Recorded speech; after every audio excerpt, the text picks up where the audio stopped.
Hello everyone, আসসালামু আলাইকুম। Welcome back to my channel. আজকে আমি আপনাদের সাথে পারফেক্ট নরম তুলতুলে একটি স্পঞ্জ কেকের রেসিপি শেয়ার করব।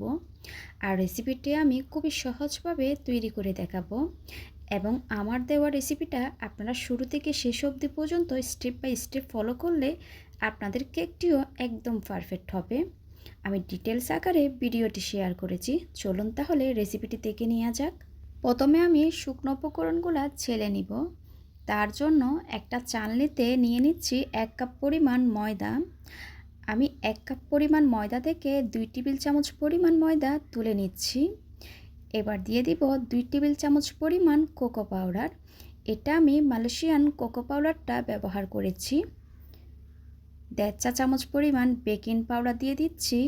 1/8 টিস্পুন পরিমাণ লবণ দিয়ে দিলাম। আপনারা চাইলে লবণটা স্কিপ করতে পারেন। এবার শুকনো উপকরণগুলো খুব ভালো মতো করে চেলে নিচ্ছি।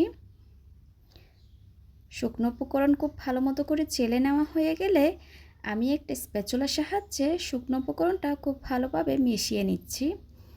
আর আপনারা খোলা ময়দাটা ব্যবহার না করে প্যাকেটের ময়দাটা ব্যবহার করার চেষ্টা করবেন। অনেকে প্রশ্ন করে থাকেন, সেজন্য বলে দেওয়া হয়েছে। এবার শুকনো উপকরণটা এক পাশে ঢেকে রেখে দিয়েছি।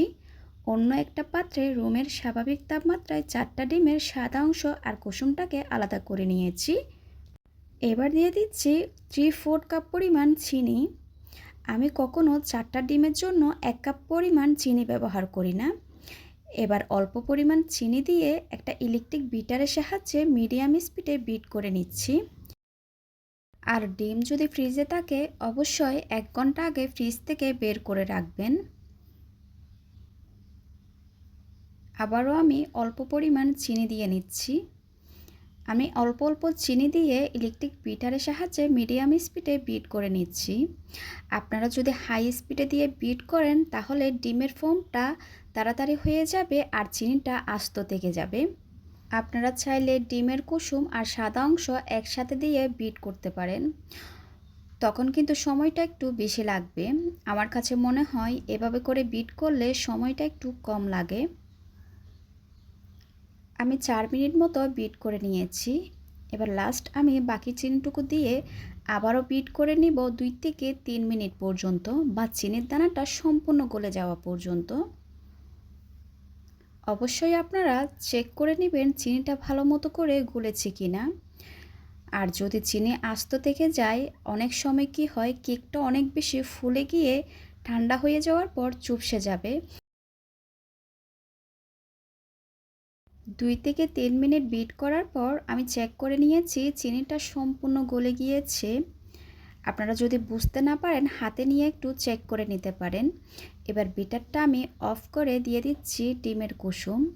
আরও দিয়ে দিব রান্নার রেগুলার তেল 3 টেবিল চামচ পরিমাণ। অনেকে কিন্তু তেলটা ইউজ করেন না, আপনারা চাইলে বাদ দিতে পারেন। আমি কিন্তু সবসময় স্পঞ্জ কেকে তেলটা ব্যবহার করে থাকি।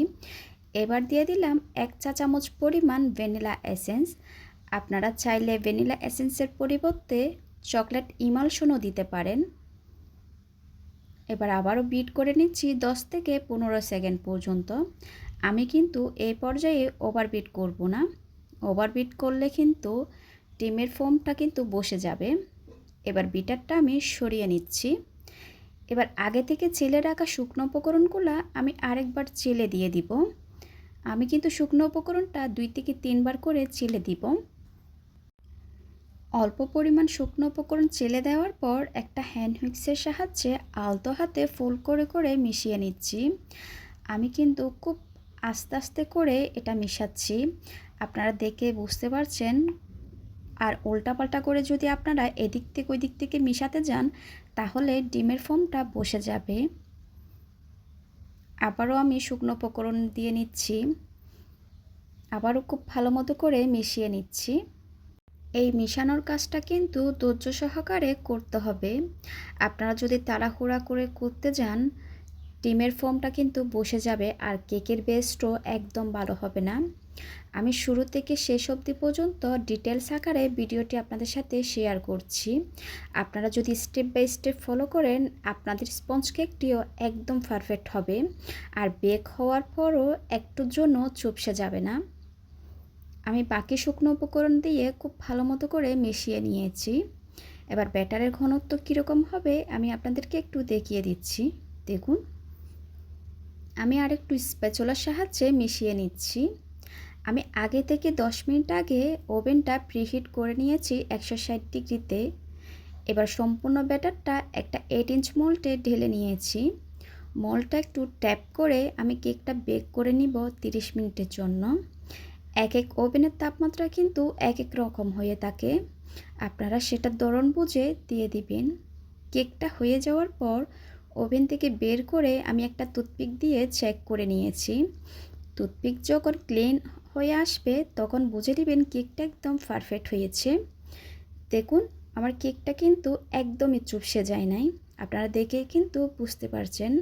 আর কেকটা কতটা পারফেক্ট হয়েছে দেখে বুঝতে পারছেন। আমি 3টা লেয়ারে স্লাইস করে নিয়েছি, আপনারা চাইলে 4টা করতে পারেন।